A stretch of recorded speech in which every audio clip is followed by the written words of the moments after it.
It started with a furious knock on the door. Karen stood outside, arms crossed, glaring as if she had personally caught a criminal in my living room. "Your dog is dangerous," she declared. "I'm filing a formal complaint with the HOA. He cannot stay in this neighborhood." My loyal Labrador, Max, wagged his tail, oblivious to the chaos his existence had apparently caused. Before I continue, make sure to subscribe. You'll want to see how Max, my seemingly ordinary dog, turned Karen's accusations into a story the entire neighborhood would celebrate. I had lived in the community for over a decade, always following rules and maintaining a friendly, respectful presence. Max was more than a pet, he was family, trained in obedience and rescue work, and had never caused harm to anyone. Yet Karen, fueled by personal bias and perhaps a touch of jealousy, decided to label him a threat. I tried reasoning. "Karen, Max is fully trained and has never attacked anyone." "You are mistaken." She shook her head vehemently. "Mistaken? My child was scared of him. This is unacceptable." I kept my voice calm. Fear does not equate to danger. The HOA cannot arbitrarily label a well-behaved, trained animal as dangerous without proof. Karen scoffed, clearly enjoying the attention. "Proof? I don't need proof. Rules exist to protect our community." I sighed, realizing that confrontation alone would not resolve this. Patience, evidence, and timing were key.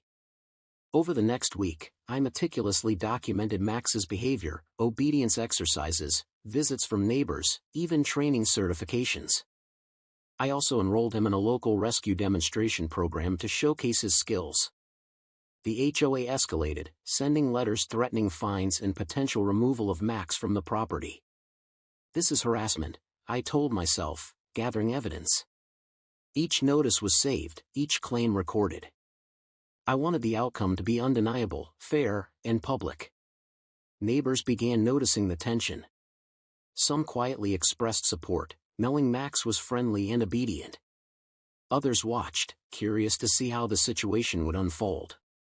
Karen, of course, thrived on spectacle, unaware that her own impatience was setting her up for a public lesson. The first mini cliffhanger came when a neighborhood meeting was scheduled. Karen prepared to speak, confident her claims would sway the board. I brought Max along, confident in his training and the power of truth. "Your Honor. I mean, board members," Karen began, dramatically, "this dog is a menace. He could hurt someone." I calmly interjected, "If I may, Max has completed advanced obedience and rescue training. I can demonstrate, if allowed." The board murmured, curious. Karen's face tightened. She hadn't expected a demonstration that would highlight Max's abilities rather than his alleged danger. Later that week, Max participated in a local rescue demonstration. He located a missing child, followed commands flawlessly, and even assisted in a simulated emergency. The demonstration was recorded, attended by neighbors, and shared with the HOA board. Karen's previous accusations began to crumble under the weight of undeniable proof. The HOA had been exposed to Max's true nature, the community had witnessed his heroism, and Karen's credibility was slipping. The turning point was approaching, and the final vindication would come with public recognition and undeniable proof of Max's value. The day of the awards ceremony arrived, and the entire neighborhood gathered at the local community center. Max, wearing his rescue vest, sat proudly beside me as the event began. Karen arrived late, fuming, but the crowd's excitement and anticipation made it clear she had lost the social advantage she once held.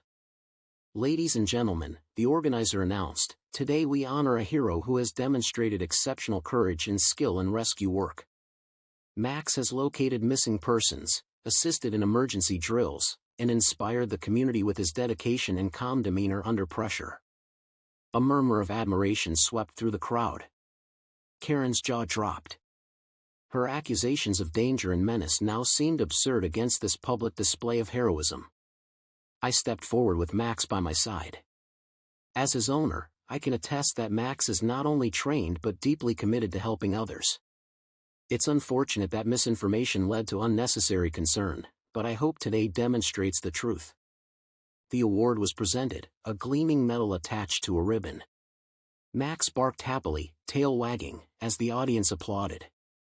Several neighbors, previously skeptical or silent, now smiled openly, offering congratulations.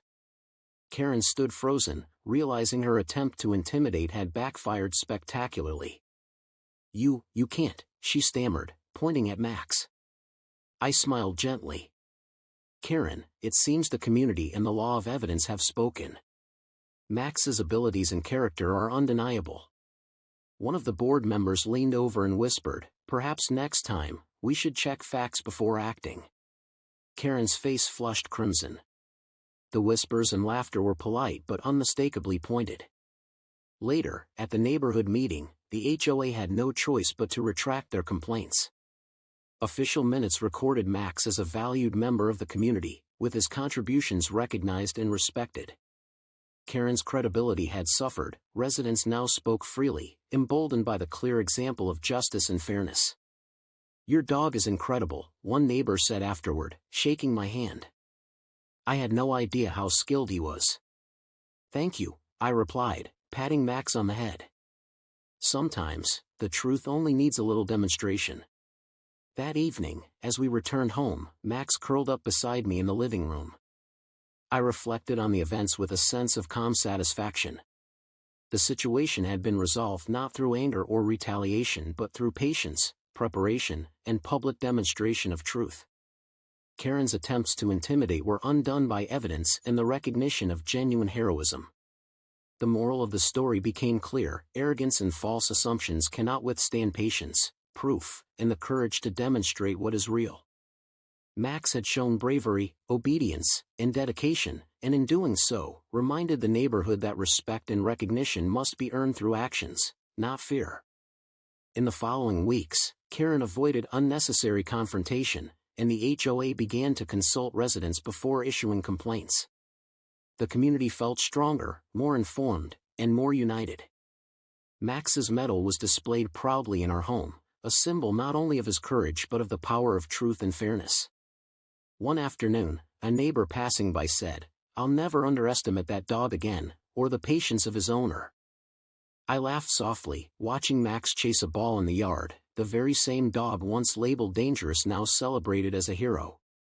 As the sun set, I realized the most lasting victory wasn't the medal or public recognition. It was the demonstration that patience, truth, and dignity prevail, even when confronted by arbitrary authority and intimidation. Karen had learned that day that false claims and fear-mongering cannot override evidence and character. Max, exhausted but happy, lay at my feet, tail thumping softly against the floor. I whispered, "We did it, buddy." Justice has a way of revealing itself, even to those who refuse to see the truth at first. And in that quiet, victorious moment, the neighborhood had witnessed the real lesson: integrity, preparation, and a little heroism can transform doubt and intimidation into respect, celebration, and lasting fairness.